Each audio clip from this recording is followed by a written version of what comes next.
My name is Badger Johnson. And I'm Chris Smyth. We have the Southern Ohio Chestnut Company here. We grow pawpaws, which are these delicious Appalachian custard apples. We grow garlic in between the rows of trees in a system that people refer to as alley cropping. And then above the shade-tolerant small pawpaw trees, there are chestnuts. And that is the main crop around which the other ones are developed. We're basically reforesting this area that was a pasture, but used to be a forest. We are partnering with the Nature Preserve to come behind a rather failed prairie planting. And to plant the farm, we organize really big work parties. It's a great way to trade different kinds of values, and usually it's like an informal farming conference. Planning for a future climate resilient and equitable world is really important to both of us.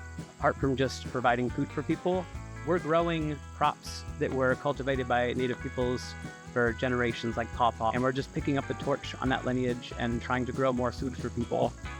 The chestnuts are going to take some 10 years before they're really productive. So we've got 10 years of high quality prairie that we're cultivating between the rows of trees. In our alley cropping scheme, we use cover crops, and we are working towards organic no-till crop rotation with cover crops and multiple different cash crops. People are always looking for land to start small vegetable growing operations. How many people making their living off of farming off less than an acre could be alley cropping and have their livelihood come from this orchard? We have the space for when people need it.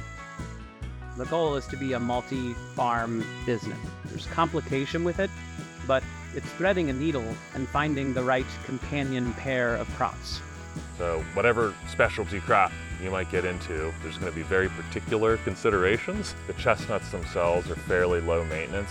You want to keep the grass mowed around the base of the trees so the grass doesn't drink up all the water that the trees need. So we irrigate the crop. It kept the trees alive in that first year. We just had a rough 5-week drought period that the trees probably wouldn't have made it through. We're trying to organically control one of the pests that alliums, that the garlic gets, by planting sorghum Sudan grass, plowing the residue under, so that poisons, without having to spray anything, the onion maggot that can get into garlic. One challenge that we have is the next 6 years, there's going to be a need for labor, but not all year around. Keeping good people is going to be tricky for us. Another difficulty that we face is getting to a scale.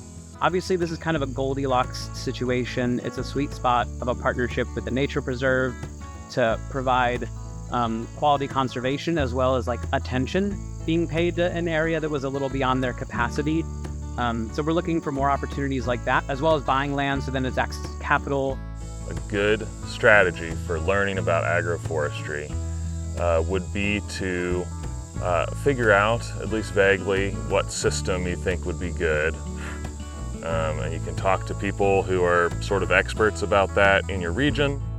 So if I would offer any advice to people wanting to get into agroforestry, starting small and failing small, working with these diverse systems takes a different kind of lens, and training yourself on the small really helps if you ever want to get to a larger scale.